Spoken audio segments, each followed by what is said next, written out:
Now you may Hi guys, welcome back to August Love Story, the channel. My name is Artieka. And I'm Tommy. And today we are reviewing Married at First Sight, Season 16, Episode 8. That episode is titled Poised for Battle. If you haven't already, please subscribe to the channel and turn on the notification bell. You ready? Yeah, ready to go.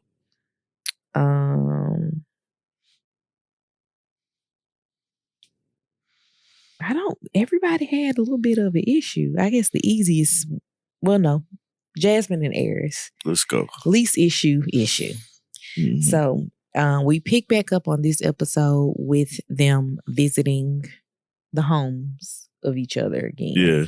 So we saw Airris's in the last episode. This week we're seeing Jasmine's. She's nervous about the 9 puppies because that's 13 dogs total.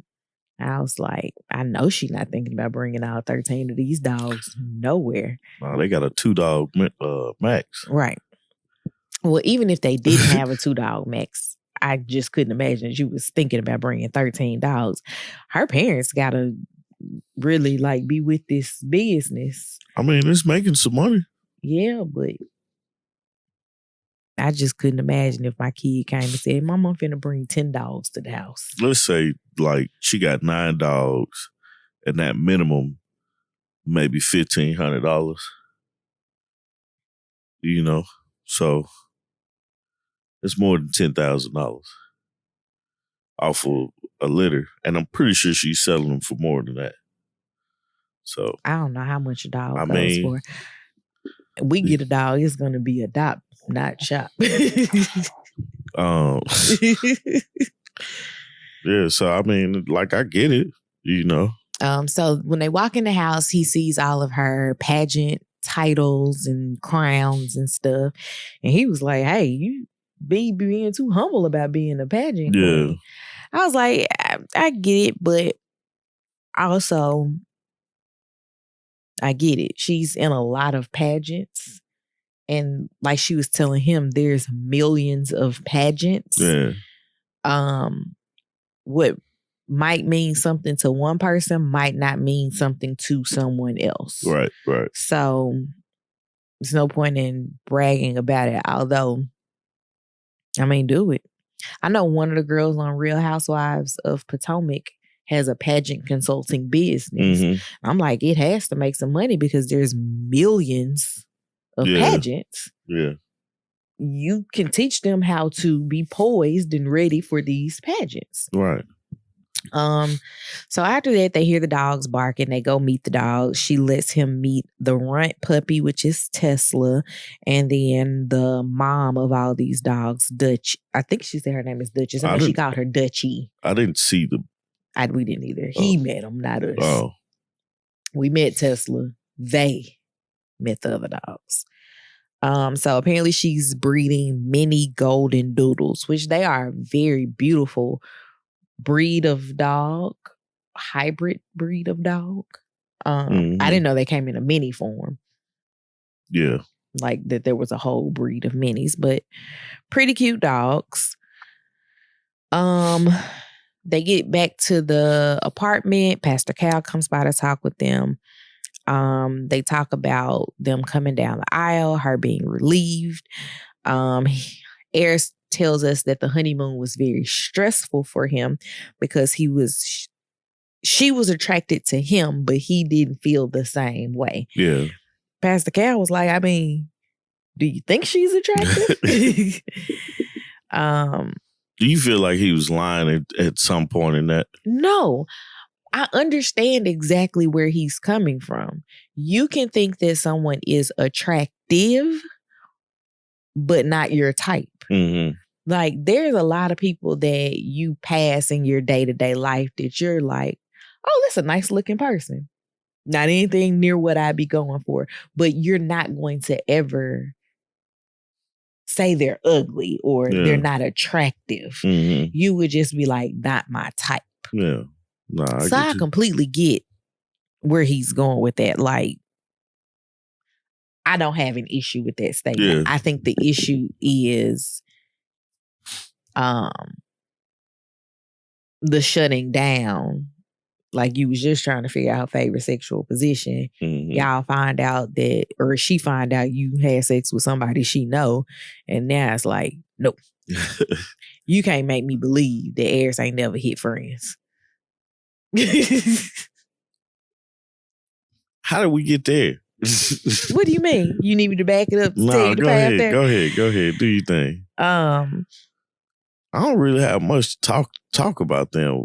You know, the one thing that bothered me the most was like she's still bringing up the what if I fall in love and he don't. Well, it's only been 2 days. It's just been 4 weeks for us. Yeah. I get it. It's a risk you have to take. There's a lot of risks you have to take when you do Married at First Sight, right? Duh. It's marrying a stranger. It's just one of the risks. Let's see. Rounding this out. He described how sexy their hotel room was in Jamaica and how he just was in his head about it. He does say that touching her feels natural, like resting his hand on her leg and all that stuff. They sleep cuddled up. It's not forced. Then they have to tell each other things that they like about each other. And they like each other at their core. Mm-hmm. He just be like, you ain't got Megan's good knees and thick thighs. Well, I think, you know, she said something that was like, no, that's something they really gonna have to.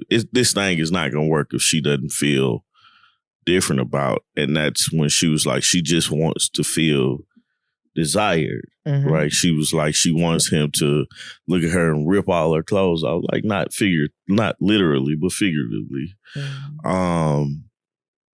For a person in a marriage to not feel like they are wanted or desired, or, you know, the one person that they have that should always make them feel, I don't want to say safe, but make them feel pretty, right? If that person's not doing that, then what happens? Your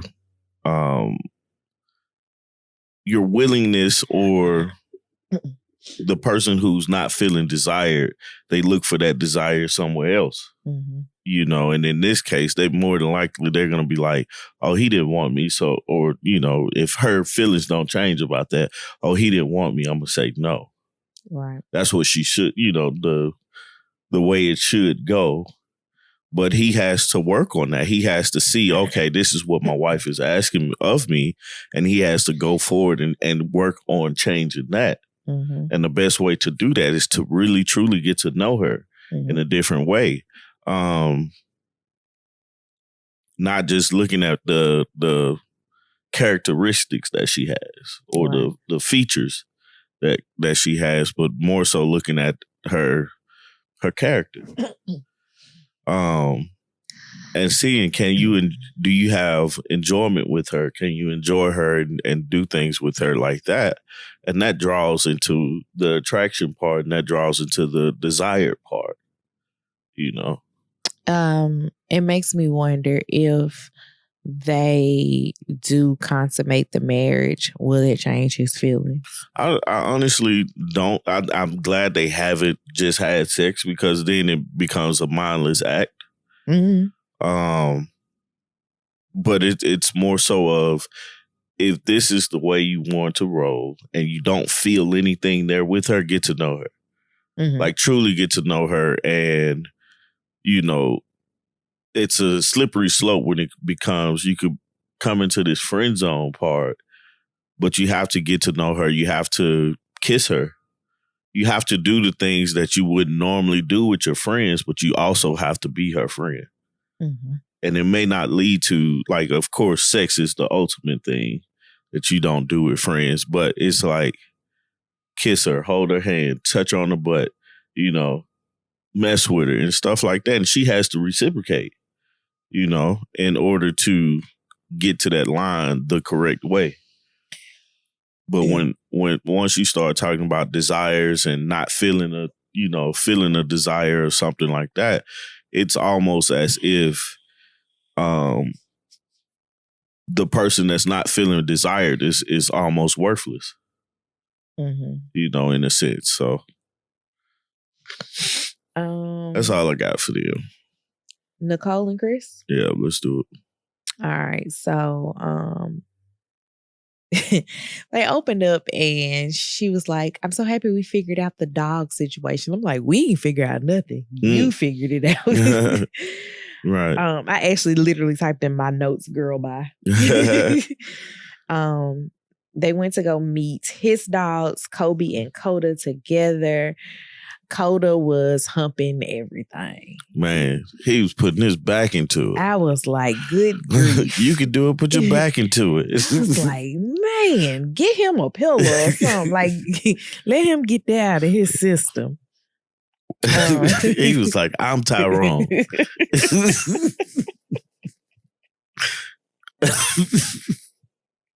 Don't finish that sentence. I'm not, man. They went to a dog park to introduce the dogs to each other. Yeah. Which I'm very happy that they did this. This is how Maya and Newton should have been introduced. Yeah. Charlie could not have cared less. Charlie reminded me of you ever seen Remember the Titans? Yes. And Denzel Washington's daughter meeting the white coach's daughter for the first time. And she was like, do they all act like that? Essentially like, I'm not impressed. Yeah. Like, what is going on, man? Yeah. So Charlie, Kobe, and Coda got along in that moment. And they were just so happy and pleased as parents that their puppy kids were getting along. So they sit down and they have a talk about the leases being up soon. Yeah. He needs to tell his apartment complex now. She needs to tell hers in 2 weeks, which still feels like right now. Yeah. He suggested that they both sign 9-month leases. I was like, that's a really odd number. But it's not. I signed a 14-month lease. Yeah, but that was an odd number to me. But he was like, can you just sign a 9-month lease? Like, that's an option everywhere you go? Because most places are 12-month leases. Or 6 months. Yeah. Or 9 months. I've never seen a 9-month I've lease seen a 9-month anywhere lease. that I've tried to live. I've been offered a 16-month lease, and I was like, that's too much of a commitment for here. For like that place that I was looking at.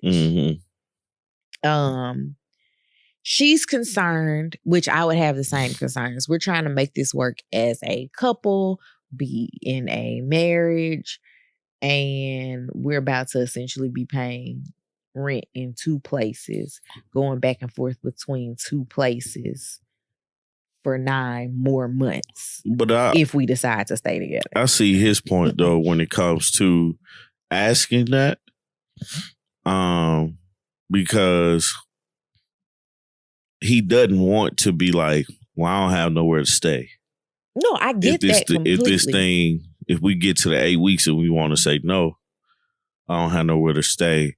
What I would do is probably go ahead and sign the 9-month lease and just tell her to, depending on, like, it's 2 options. I would talk to my family and be like, hey, I don't know if this thing is going to work out, but if it does, great. If it doesn't, I'm going to have to like move in with you for a little minute and, see if I would come up with some type of plan B and C. And family is usually a lot more receptive to you moving in after a divorce. I don't know. I've never been divorced. No. I mean, not just, I ain't got it together. They'd be like, you need to get it together. Yeah. But if you were a self-sufficient person and then you got with someone, y'all were together, and then you got a divorce, people don't look at that as you don't have your things together. Yeah. They're looking at it like, you're having an issue right now and you're trying to figure things out. and you're figuring things out is I'm trying to find a new place. Right.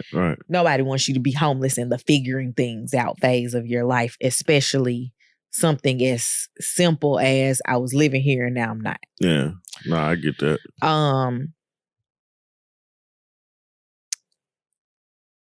I'm sorry, I lost where I was. Mm-hmm. She doesn't want it to become a negative thing for them not to be together. And she agrees to it, which we didn't know that she agreed to it during that conversation because she was very vocal. And I don't mean very vocal in a negative way, but she was very vocal about, I don't think this is a good idea. He was like, nah, let's do it.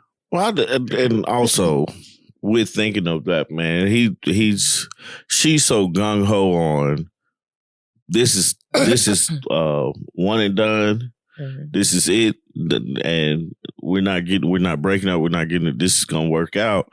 But he's like, there's still that possibility, And I just don't want to be like just out here, if it goes the way we don't want it to go. But also, it makes me think if he's seen something that he doesn't like. If it's something that she's done, because it's something that like they showed her going off about a picture. Mm-hmm. Like I don't want to say all women, but I've seen where a small thing ticks you off to a point where I'm like, what?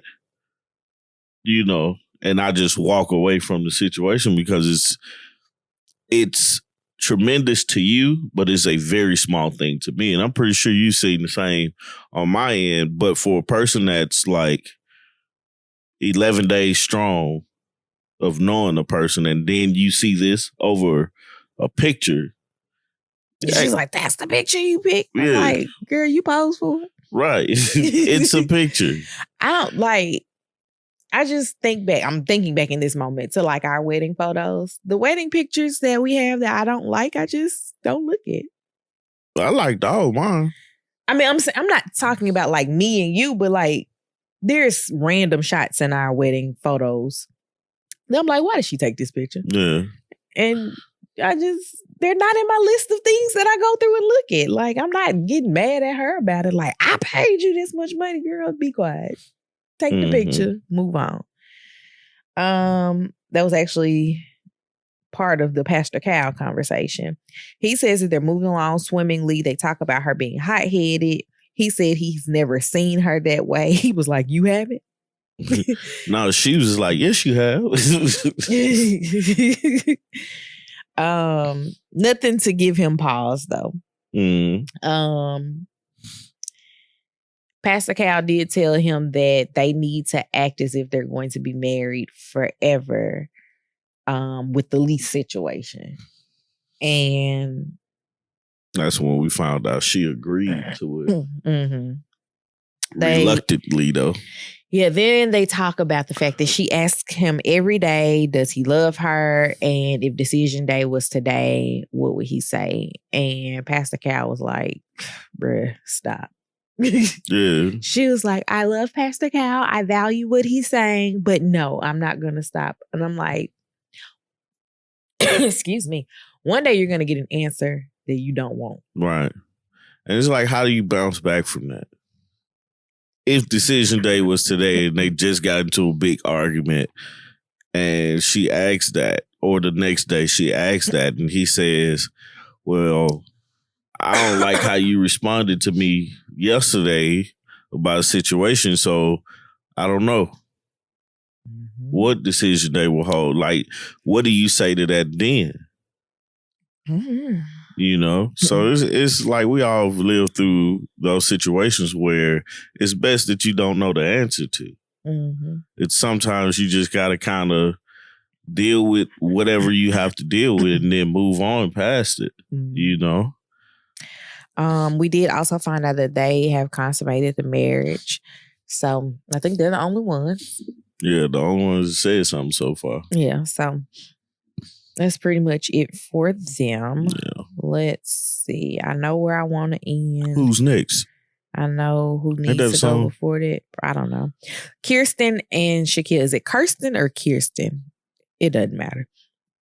In this moment, it doesn't. In this moment, it does matter. I mean, it matters what her name is, name. but I can't remember, and I'm not gonna wreck my brain about it.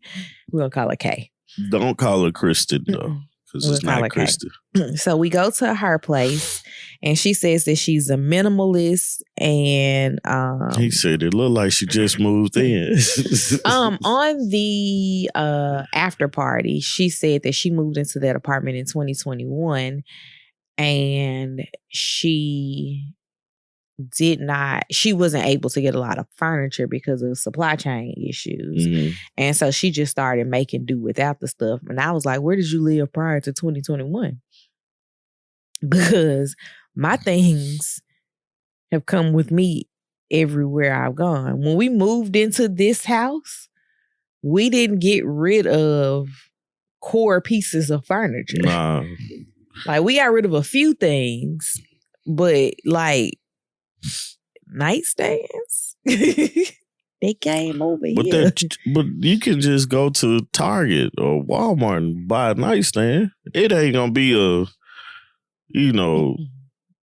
top of the line, top of the brand. You had this customly made, whatever you want to say, designer nightstand. It's something so your stuff ain't on the floor. We get the supply chain issue because that's how we ended up with the dresser that we have. Yeah. The one that we wanted kept not being in stock. We were like, we need a dresser because the dresser we had in our room really belonged in another room. Mm-hmm.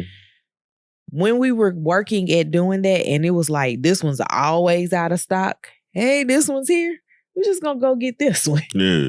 And so we got a dresser. And I mean, you don't want to necessarily settle on a dresser, but I couldn't live life with my clothes being in disarray like that.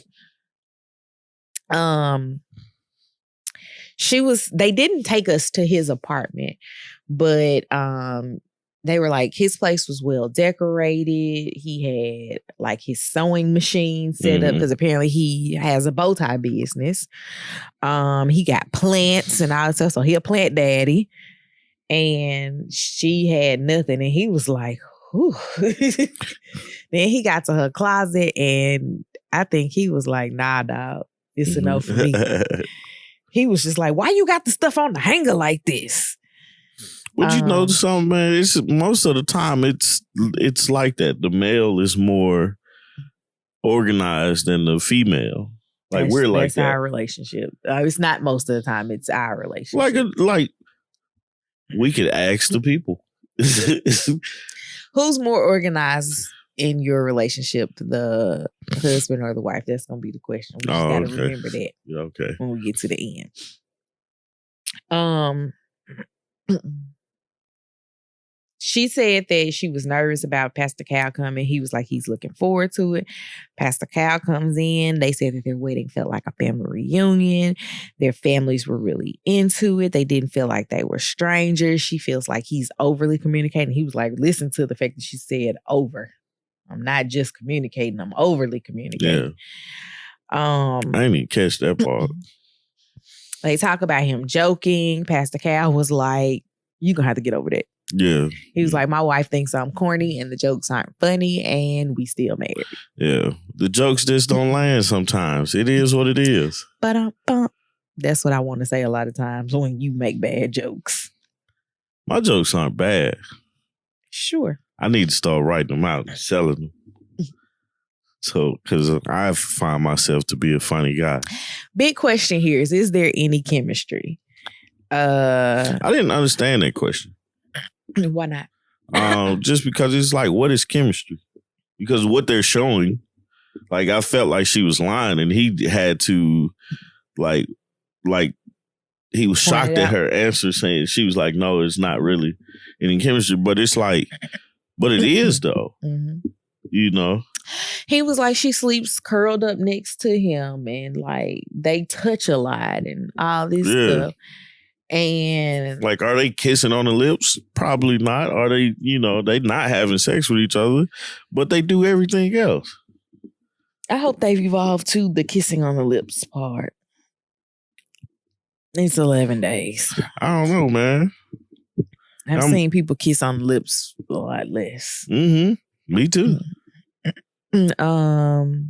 Pastor Cal tells her he thinks that she's taking the weight of everything and bearing it on her own. She needs to learn how to better communicate with him, because if you don't ask for what you need, you're not gonna get it. Mm-hmm. True statement. He don't know. He don't know what he don't know. Shaq says that he always asks her questions and she flips the questions back on him instead of talking more about herself. Basically, Pastor Cal is like, y'all are the perfect example of a power couple in the making. Mm-hmm. Lean into that. Yeah. It's like, man, they are a good couple. Mm-hmm. They, I think they mesh well. It's just her, on her part, she's overthinking a lot of it. She's looking for the negatives and trying to hold on to those negatives. But if you flip that line of thinking, like, well, this is positive, well, that is positive, this and that, you know, those simple things, man, I think you'd look at your situation will become a lot better and you'll start to enjoy the situation a lot better, you know, and it's better for the relationship altogether. So that's it for them. Is that 3 couples we've done? Yep. Yeah. So Gina and Clint's next. All right. Hank, Gina's dog, met Clint at the door. They walk around Gina's apartment. There's no surprises. There obviously shouldn't be. They live in the same apartment complex. He did joke about her being able to do her pull-up exercises on her bed because it is a canopy bed. Yeah. Gina tells him or us, or him and us, that she's nervous about moving in right away. Oh yeah, it was to him. He said sometimes you have to be uncomfortable to work through things. He seems to be trying to be very optimistic about them. She's just like, no. Cliff tells her he wants to try to make it work, and they offer the option of moving in together and sleeping in separate bedrooms. Mm-hmm. She says she doesn't want it to feel forced. I feel like Alyssa messed us up with this, where it became an option to just not do it. Oh yeah, like they've gotten away from like these couples actually putting in the work to actually work, because I'm mad at you one time, I'm not moving in, I'm going home. Well, it's a sense of, you think about, and this is something I wrote in my notes, was like, was his comment about slender, athletic women too much for her to handle and too much for her to be able to bounce back from? Because that's her hesitancy from moving in with him. That's what her uncomfortableness is, right? And so Clint's doing what he's supposed to do as far as trying to get back on track, right? Clint is essentially like, look, I apologize. I need you to go and take this apology so we can move on. Right. I personally don't understand. I'm like Pastor Cal in this equation. You want to go stay over here because you feel like it'll be better for you guys than it will be for you to stay here with him? Yeah, that is her line of thinking says, I am done. I am done, but I'm not going to tell you guys I'm done because there's money on the line for being done. Right. I ain't even gonna put the money. There's whatever X is for you as the prize for not doing this, but it's not Clint. It's not the husband part of it. So I'm done with him. I'm just not done with being on the show. And Alyssa. Right. And staying here, like, because that's what the reason why they have 2 bedrooms is if you guys can't sleep in the same room, go over to the next room. Married couples do that, you know. I remember your grandmama said she got mad at your granddaddy, and that's how she started sleeping in the other room. Yeah. Sure did. But it's like, you know, it's I'm thinking about that because she really was like, and I don't know what I was mad about. Yeah, she had forgot. That was the funny part. She even forgot. And then wouldn't go back in there and sleep with him. Like he got his room, she got hers. She had to sleep in the bed with him one time because we were there. Yeah. And we slept in her room. Yeah. That was so funny. Anywho, I digress. Yeah. But yeah, she's done with Clint, and she didn't want to say that because even when Pastor Cal asked her, she was like, I don't know. Mm-hmm. And the I don't know part is, am I able to say that I quit this marriage and quit whatever obligations she's have to this show? You know? That's the hard part for her. Yeah. But yeah, it did make sense that she wanted to. It makes it only harder. Mm-hmm. Because now I have to. She says she works all these long hours at the salon, right? So now after I work these long hours, I have to drive somewhere that's not my house to make it a point to try to spend time with you. I can't get too tired because if I get too tired, I'm going to just be like, nah, I'm not coming. Yeah. But you think about this too. Spend time with a person that she really is not feeling. Right. So who does that? Nobody. I'm not going to do it. And like the question was posed to her and she just didn't want to say no. Yeah. But her answer is no. Right. She's definitely it's a no-go for us. Mm-hmm. So she tells Pastor Cal that the slender athletic comment struck a nerve. He brings up that Ginger bothered him. Pastor Cal said this is starting to derail for no reason. I'm like, we watched these trains collide. What an unfortunate turn of events. Mm-hmm. He tells her that he understands why Gina feels the way that she does, but it isn't right. And then he asks her, who are you figuring things out with? Because if you got to figure things out, why wouldn't you figure things out with the person that you're figuring them out with? Mm-hmm. It's not you figuring it out by yourself. He says, you not moving in is a step in y'all not being together. Let's just call it what it is. He says, are you moving forward or are you getting a divorce? Clint says all the right things. I'm committed to growing together. Yeah. Like, let's do this. I don't want to give up. She says she isn't one to give up and she's committed to the process. He says that they need more exposure to each other to grow. This was Pastor Callis, the he I'm referring to. And she said that she still feels like she needs to live apart because she thinks it's worse to live together in separate bedrooms. And then she was about to start crying. And I was like, you didn't study Alyssa's book. Yeah, that don't work. Well. That don't work. What was she finna cry for? She was caught. Oh my God, they got me. Cry. Cry makes it better.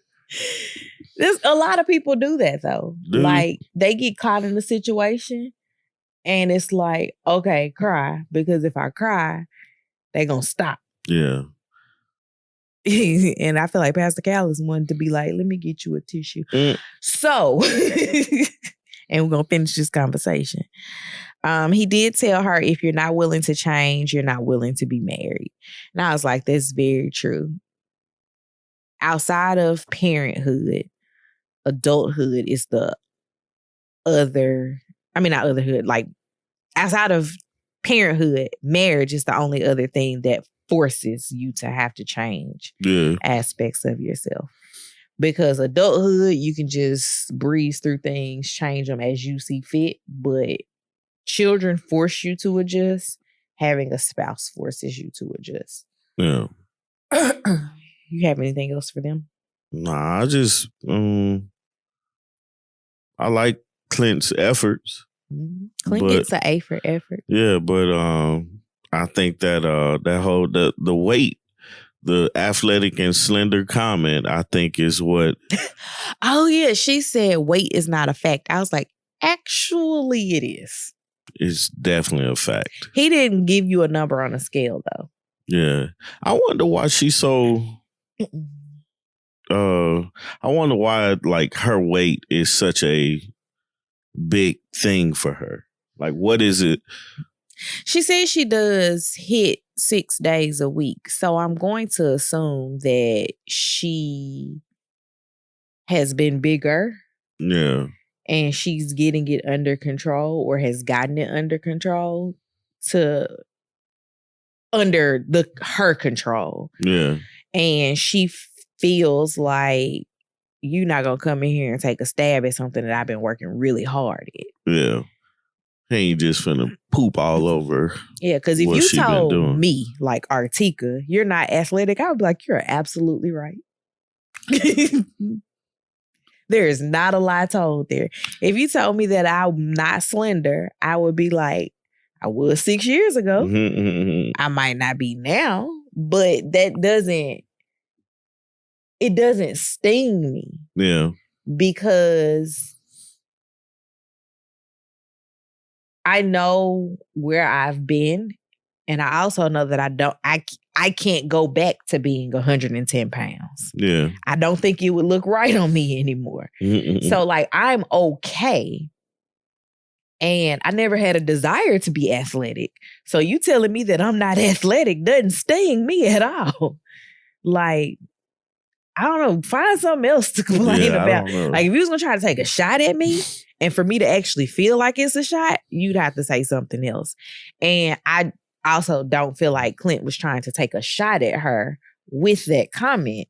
So I guess that's why I'm not bothered by it. Like, that's the thing. It's like Clint took her ginger words as a shot. Mm-hmm. Like, that hurt his feelings. Mm-hmm. And we don't know how he was teased as a child. We don't. Whatever. Which I wish he would have said something to her when she said it. Because that would have not, like, they wouldn't be here. Right. But it wouldn't feel like you're throwing it back out as a rebuttal for, well, you said not so nice things about me too. Yeah. Because that's what it feels like.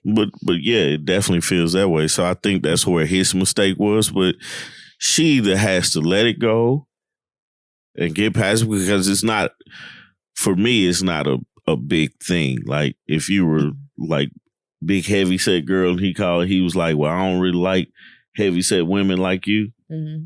I can get it. He was just describing who he's dated before. Fact. Mm-hmm. You know, so it's I wonder if she would have got offended if it was the other way around. What? If he was like, I usually date women that are a lot bigger than you. Nope.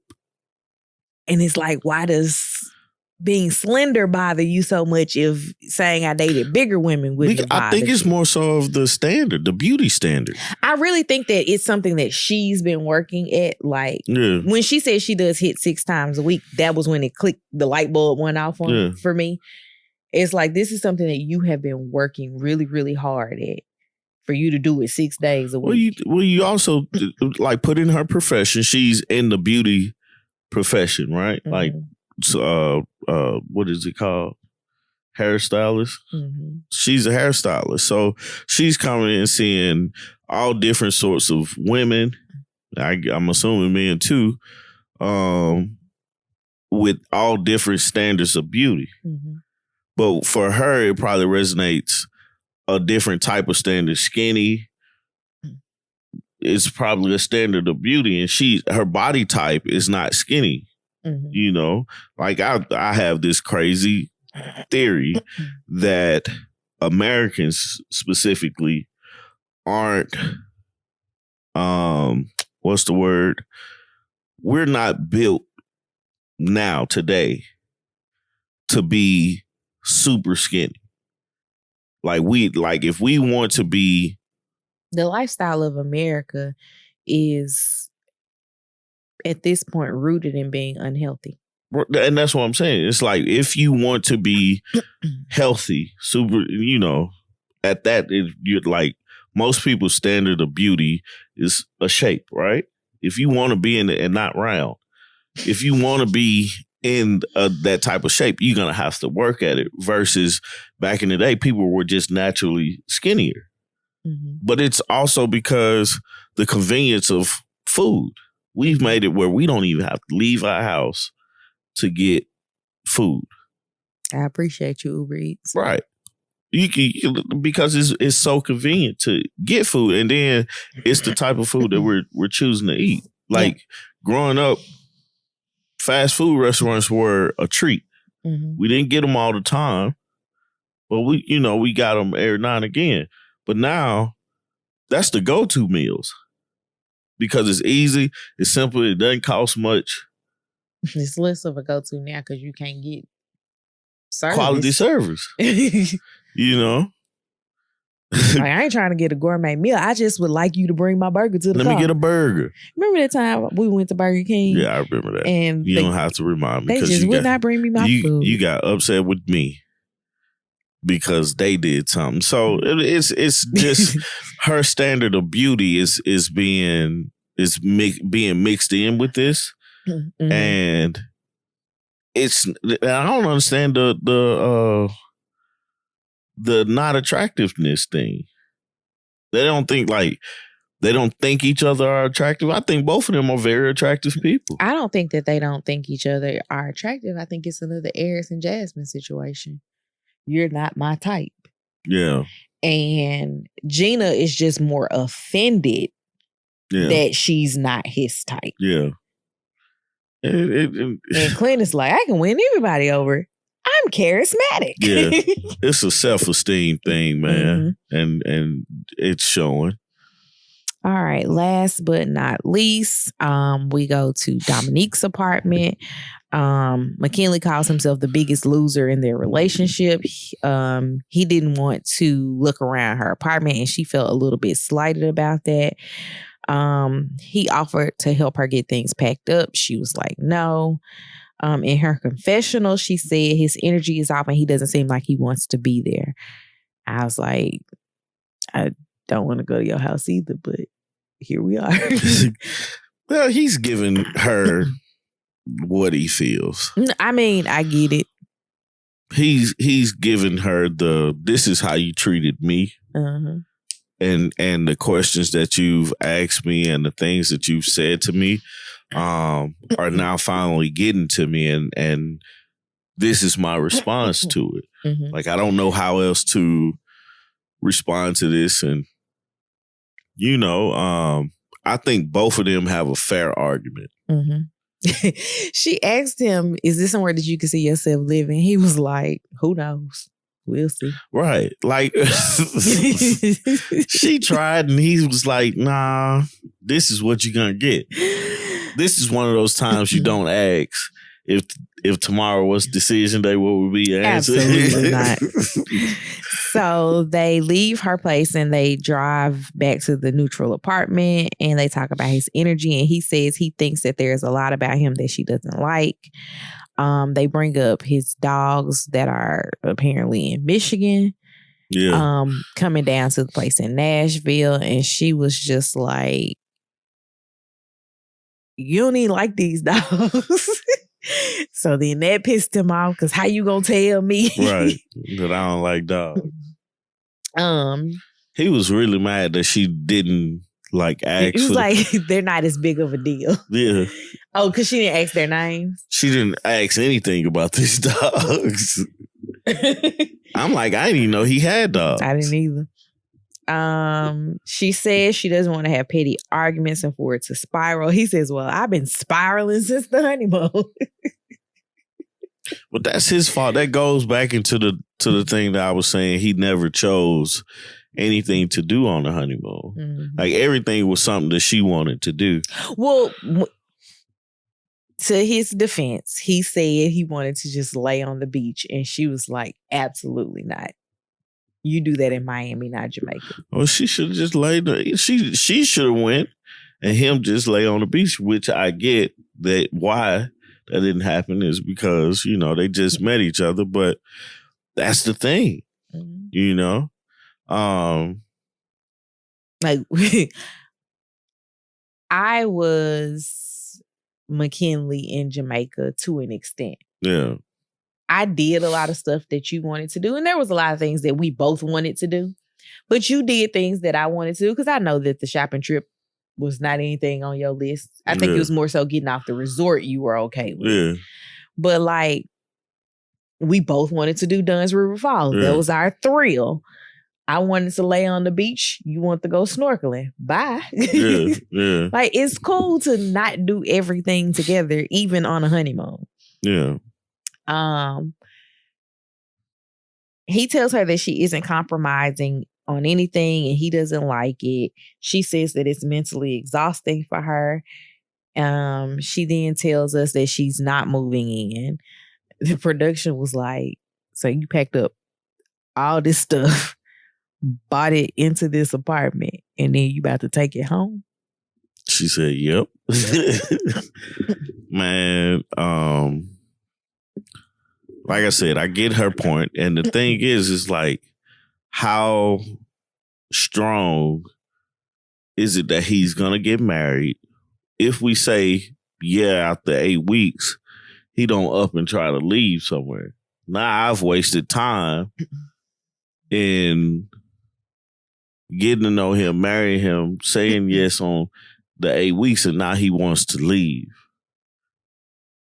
I get that, but I also think of it in the terms of, like, say, our relationship. We both made the choice to move here, right? Independent of each other, right? But let's just say you got some new job somewhere. I'm not going to be like, no, we live here. Right. No, I get that part. But it's like the fear I might cry. Right. There's no guarantee that he's not just going to, because he lives nomadically. Mm-hmm. Like, that's what bothers her, and it's like, it's fair. It seems like there's a lot though that bothers her and not so much that bothers him. I don't think she doesn't like him like that. Mm-hmm. And like, we don't see all the negative things that he says. Mm-hmm. That's one of the things she said on After Party was like, he says one thing when the cameras aren't there and then flips it when the cameras are on. But we hear that with Shaquille. Yeah. And his wife. Yeah. It's just the opposite. It's the wife and not the husband. The husband, yeah. But it's so much stuff that she's like, he's not adventurous, he's not this, he's not that. And speaking of the adventurous thing, so when they're sitting down talking to Pastor Cal, she told him that she was big on positive vibes only. I was like, baby, you don't want to be married. If everything gotta be positive, you don't want to be a productive member of society, because there are days that work is the least positive thing that you got going on in your day.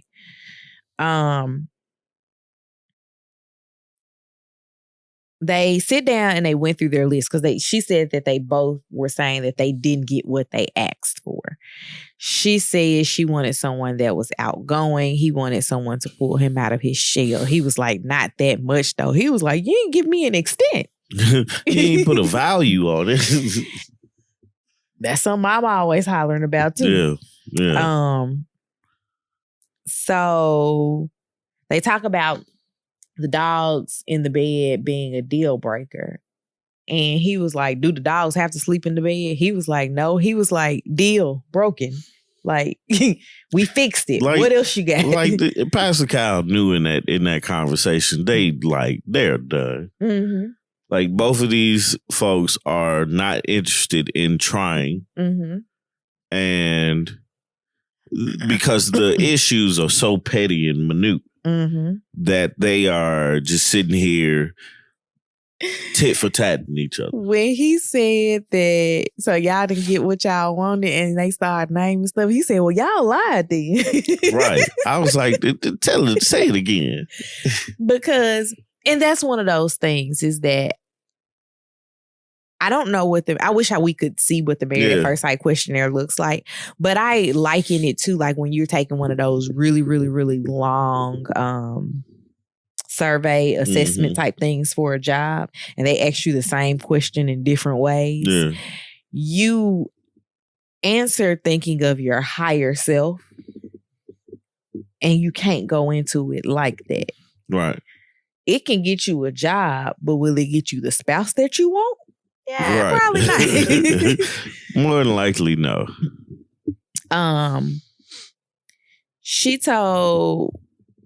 Pascal asked them if they've given it a chance. I don't believe that they answered that question. She said she thought she would get someone that was more established, and he said, so what? You got to make decisions together. Now I was like, established things can also fall down. But Mack even was like, I have my cannabis business, so money is not the issue. I just didn't have an apartment here in Nashville. Yeah. Because if she had said, well, you moved here from California and you got an apartment, then what's the new argument? You're not fun. Right. She'll find something, man. But it's like you don't want to defend it because we get her. You're like a nomad, right? Yeah. Because you've even been like, why did you sign up for Married at First Sight? You only been here for 5 months. You don't even know if you like Nashville enough to know anything. Right. But I don't know. It's just like you've been there from like spring into summer. Like, this is the nice life. Yeah. And you trying to get a wife? That makes sense. Like it's his whole decision making. I think Pastor Kyle, just like I didn't agree with Pastor Kyle because that's where he was like, so what? Mm-hmm. And I was like, nah, you can't just overlook that. He moved to a new city and got married to a stranger. Mm-hmm.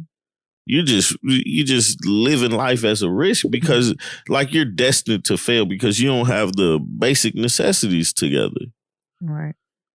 Like how's she gonna like it's like a man is looked to in a relationship to be the provider. Mm-hmm. How's she gonna look to him to provide when he ain't looking to like he's trying out the city? Mm-hmm. When she said she'd rather him have 4 roommates than live in that was stupid. That's 25 showing. I was like, no. He was like, I got 2 bedrooms. It's not the fact that he has 2 bedrooms. It's the way that he said he had 2 bedrooms that made me laugh. But he was basically like, I got 2 bedrooms. Like, that's worse than living with 4 people. Yeah. Now I was like, I wouldn't want to live. The last time I had 3 roommates was college. Yeah. I don't want to do that again. I don't want to have a roommate again. Ever. Yeah. Like, y'all are it. And I'm waiting on them to get old enough to not have to be here either. Man. I just think I don't know what to say about them. They are done. I don't even know how to say they can work, but because I don't think they can because of where the argument that they have now. I think I don't think you can pass that. Yeah, the arguments have just gotten stupid at this point. I think at their core, if they had tried in the beginning, they could. But at this point, it's a no. I think if she realized his nervousness about them doing a lot of things and she tried to come, like if the comforting Nicole did for Chris about the dogs, if she did that and wasn't so hard on the exterior, like you fall, you cry, and she's the type of person be like, men don't cry, shut up. Yeah. But if it was more so of it's okay to cry. It's all right, type of thing, I think they would have a better shot at this. Let me take my allergy medicine. Jesus. Yeah. So the episode ends on a cliffhanger of her saying that she's over it, and Pastor Cal asking, "Are you over this conversation, or are you over the marriage?" Yeah. So he's had to ask two people, "Are you done or are you finished?" They and it's crazy because they are done. Both couples. Yeah. I was making sure that that's what you were saying. Both couples are done. And it's from the woman. Okay, so with the three other couples, do you see any of them making it? Chris and Nicole. That's it? That's all I got. Okay. That's all I got. I agree with you. I just wanted to know because you were being overly optimistic in the beginning. Yeah, well, the other two, it just depends on how they overcome their things. Mm-hmm. It's more so of with Kirsten is more so of she has to allow Shaq to come in. She has to welcome him. And with Airris, he has to get out his own way and focus more on the things that he likes about Jasmine and the things that he wants. Because he said some very nice things about her personality-wise. Like the fact that he was like, if we had kids and I died, I would rest knowing that my kids were being well taken care of. I was like, that says a lot about a person that you've known for 10 days. Yeah. But whatever beauty stand, she don't got a big butt. Okay. Mm-hmm. You have to get past that and accept who she is for what she is and say, this is my wife. Mm-hmm. If he can do that, I think they'll be okay. Mm-hmm. But them other two, they're done. They just came on the show to get a vacation. So what was the question? Who is the more tidy person in your relationship? I laugh because I also think about that thing that was going around Facebook for a while that was saying there's two types of people. One that packs days before the trip and one that's still throwing stuff in the bag the morning of and they get married to each other. Yeah. And I was like, yep, that's my house.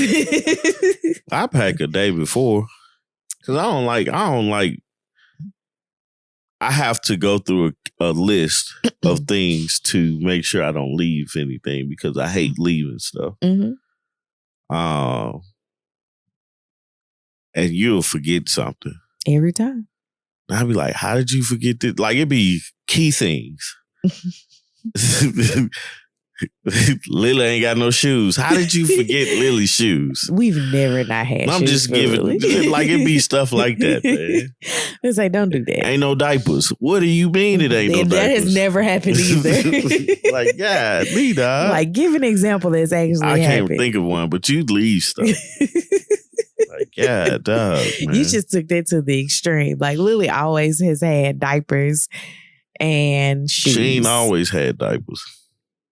On the trip? It's been times where you be like, we're going to have to stop and get some diapers. Oh, that's because there ain't none at the house. No, it's because you left them at the house. No, it's not. Anyways, if you guys haven't already, please subscribe to the channel, turn on the notification bell, comment down below who's the most tidy person in your relationship. Join us tomorrow morning. Join us in the morning.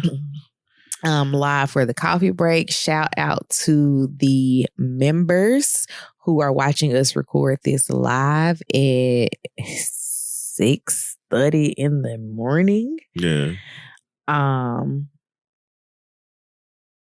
That's it. Yeah. Artieka told me that we're going to start going live for our members whenever we record our podcast or the Married at First Sight or whatever we do. We're going to go live for the members. So join our membership and you can join us in the live. Mm-hmm. And of course, we're going to interact because my OCD doesn't allow somebody to comment and me not to say acknowledge it. So anyway. Anywho, we will see you guys tomorrow.